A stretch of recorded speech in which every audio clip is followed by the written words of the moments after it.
kind of document you are working with and how you want to print it.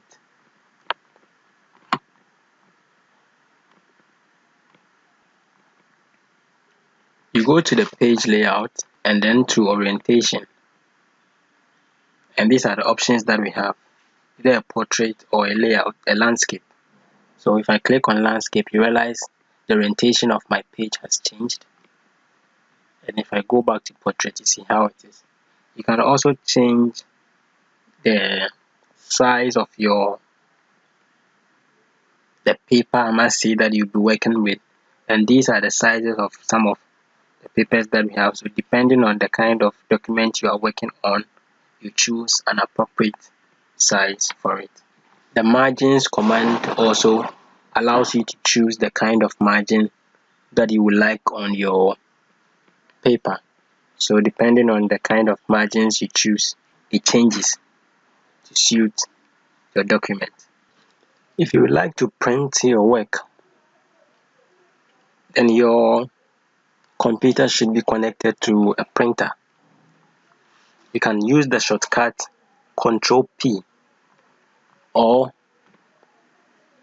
you click the backstage menu, you go to print, and these are the options that we have. This shows you the number of copies you can print, so you can adjust it depending on the number of copies you want. This is where you choose the printer that you want to use to print. This option is to print all pages, but you can select the number of pages or the pages that you want to print. Say maybe you can print page 4, page 7, 8, page 9. This tells you to either print one side or you want to print a double side sheet. Collated is just saying that sometimes you want to run more than one copy, so the number of copies you want to run, and in that order, maybe you want to print the first sheet, the second sheet, the first page, second page, third page, first page, second page, third page, or what you want to do, print them in that format. That's the collated. And here again we visit the portrait and the orientation and the margins. You can print multiple pages per sheet, but take note, as you combine more pages on one sheet, it becomes smaller for you to read. When you are done, you just click print, and according to the settings that you have given it, it will print your document for you. Indenting your work is necessary, and as and when you have to indent, you will need to go to the View tab and make sure the ruler is on. We have the hanging indent. Let me zoom a little bit. We have the first line indent marker here. When you hover the mouse on it, it gives you the name. We have the left indent, and we have the hanging indent, and we have the right indent. So what the first line indent marker does is, if you pull it, it indents the first line.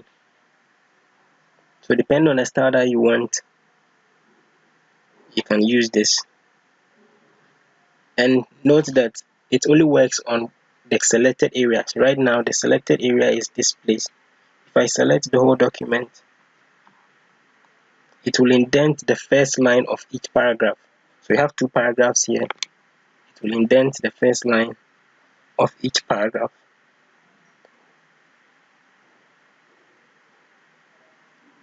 The hanging indent will indent the other sections of the work, and the left indent will indent the whole work, including the first line to the left. The right indent works the same way, just makes the paragraph to occupy more space.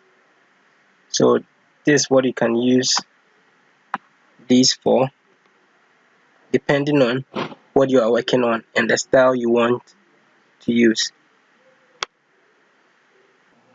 Another way to align text is to use tabs. And let's say we have this. If you press the tab key on the keyboard, see that it moves an inch to the right side. In certain cases, you would like the spacing to be wider than this. In that case, you can use a tab stop. And this is this alignment we have here. We have the right tab, we have the decimal tab, which is used for aligning numbers. We have the bar tab, and we have the left tab as well. For instance, if I use the right tab, I can select where, if I press the tab, it should stop. So I can bring it here. If I click on the ruler here, I put the tab stop here. So if I come here and I press the tab, it moves straight away to where I placed it, instead of it 1 inch stops. So this is a way to maybe use it to edit your CV when you are writing your schools and the year that you completed. See, there are distances apart, so you put a tab stop there to widen the gap.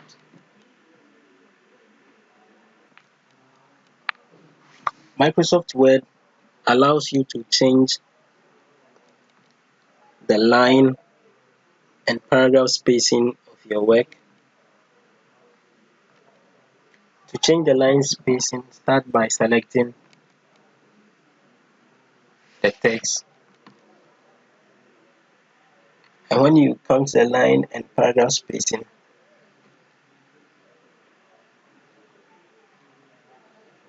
as you choose the options, the line spaces increase.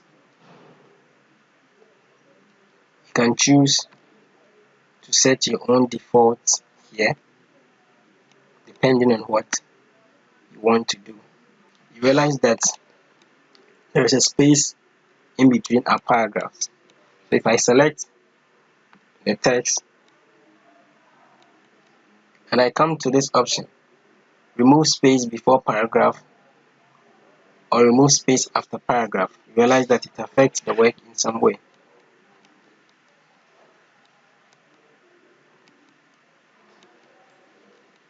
So it has removed the space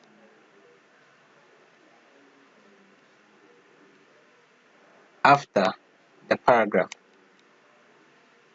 You can go back and add space before the paragraph. So depending on what you want to do again, you can use these options. So in using the line and paragraph spacing, what you do is you adjust it so it suits the kind of work you are trying to do. And all of those options can be found here. So you edit this section to get the kind of work you want to have. If you are creating a list of items in in Microsoft Word, you can make it in a bullet form or in a numbered form. And we'll look at this shortly. So let's say that I have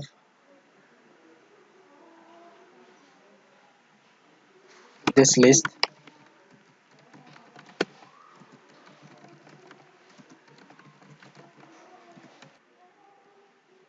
So what you do first is to select your list and you go to the bullet command, you add the bullet. If you click it again, it removes the bullet. You can drop down to see more options and use the kind of bullet that suits the kind of work that you are doing. If you want to continue with your bulleted list, you just press enter and you can continue.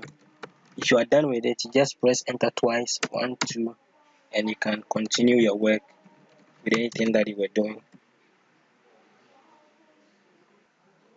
We can also have a numbered list. So I selected my previous list and I go to numbers and I change it to numbers. In case you want to introduce a different topic to it, you just type the enter twice and you put what you want to put there. But note that the number has continued from 5 to 6. So if you want to change it to maybe change here to 1, you right click and you go to restart at 1. It will restart at 1 here because maybe you are doing something and you are done with it. You wrote a new topic here and you want to continue with a new number list. You can continue. If you have to continue from 5, 6, and 7, you just go to continue numbering and you continue what you began. If you want to create more bullets under a specific bullet, say you want to create bullets under the 5, what you can do is you press the tab key and you write whatever you want to write, which will be under the 5. If you are done, you press the enter twice and you continue with your work.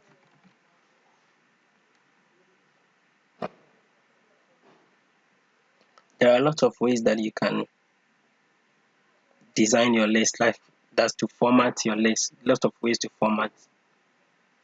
There are a lot of ways to format your list, but you have to design them according to what your document is for and what you want to achieve at the end.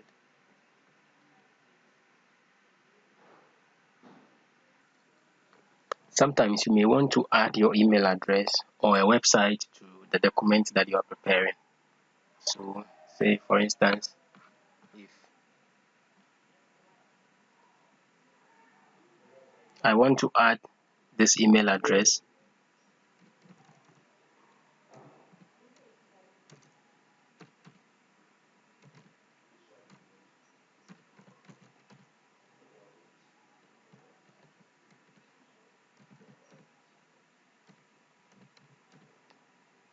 .gh, immediately I press the space bar, Word automatically makes it a hyperlink. So assuming this was a correct email address, if I press the control, as the command has come, control plus, I click it, it should allow me to be able to send an email to Kofi, Kwame, or if I want to include a website,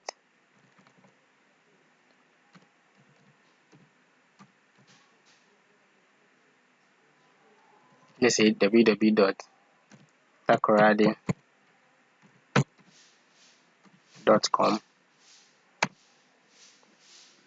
If this was a correct hyperlink and I press the control and I click it, yes, it should direct me to this website provided I have internet and my website is correct.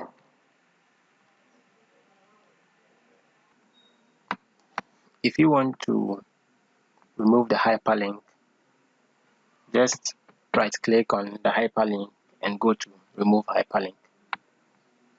If you want to turn it back, you make it a hyperlink. So this, I didn't select all of them, I only selected Takoradi.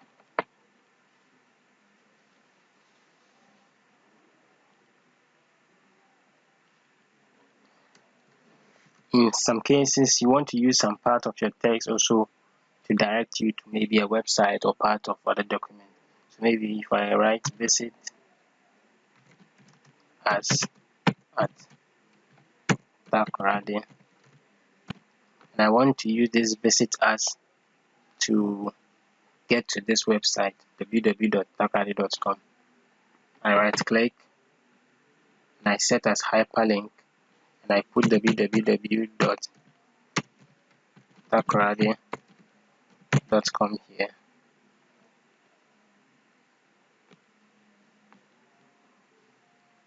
So this has become a hyperlink. When I press the control button on my keyboard and I click visit us, if www.takoradi.com is a correct website and I have internet, it should take me there. But I'm not currently connected and www.takoradi.com is not a correct web address. Headers and footers are used to display information at the bottom and top section of your document. So there's the header section. You can display any information that you want. Normally we display the title of the page or page numbers or date here.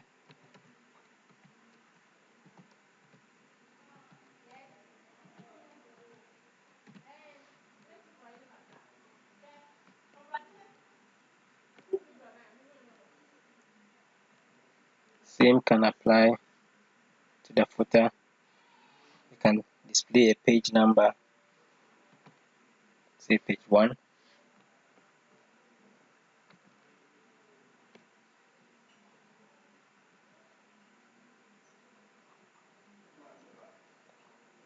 So this is how our document looks like. You have a header and a footer.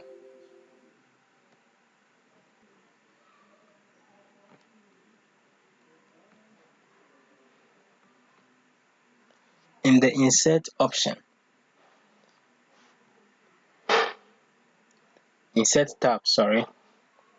in the insert tab, you can choose a predefined header or footer from here. It makes your work very easier instead of you creating one. So there are a lot of already made ones here. So you can add whatever information you want to add as your footer, and you either close it here or you press the escape. The same way you can add a footer and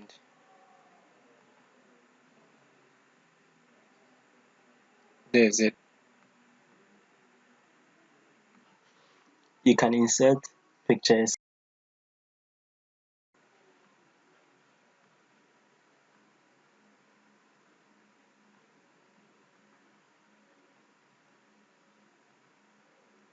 What the steps you follow is to come to insert, see pictures here. You have online pictures. If you are connected to the internet or not, you can have pictures from the internet and insert into your work. You can insert shapes, which will come to you later. So if you want to insert a picture, say I want to insert this picture, I just select it, insert, and it's inserted. If I don't want it at this position, I can move it to any other position that I want.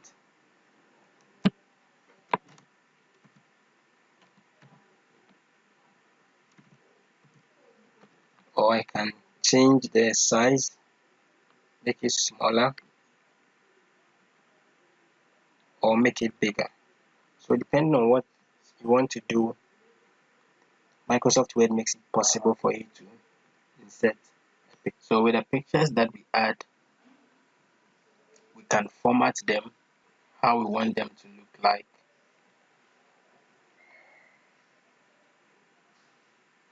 So if I select this picture,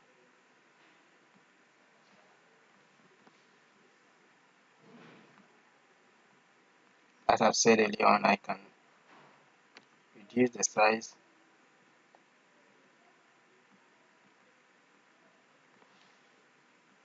or increase the size.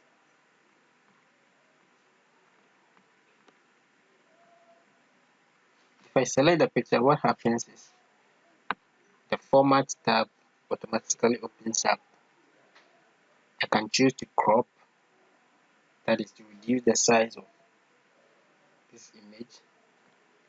If I click the crop and I hold these lines here, I can choose to crop these portions off, so whatever part is remaining gray will be gone.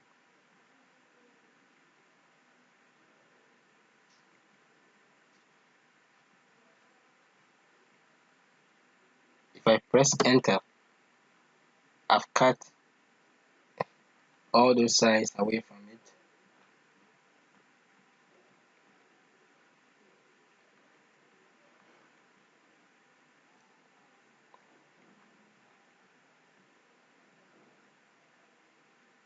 You can choose to change the colors, give it a different look depending on what you want to do. With the crop,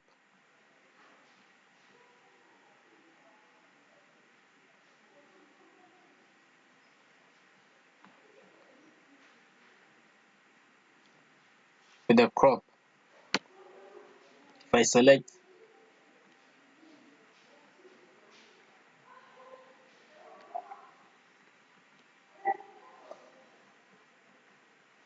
if I drop down on the crop, it has, apart from this shape, you can crop it to whatever shape that you want. So I can crop it to this shape.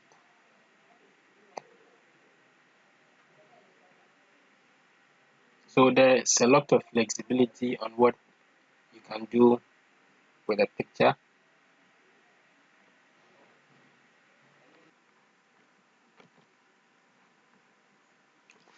In the corrections, you can sharpen the image, you can increase the brightness of the image, you can change the color as I've done previously.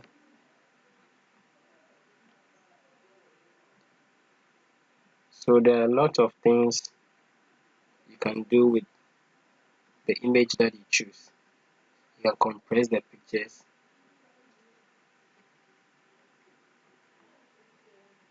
you can add borders to your pictures. So there's a lot of things you can do depending on what you really want.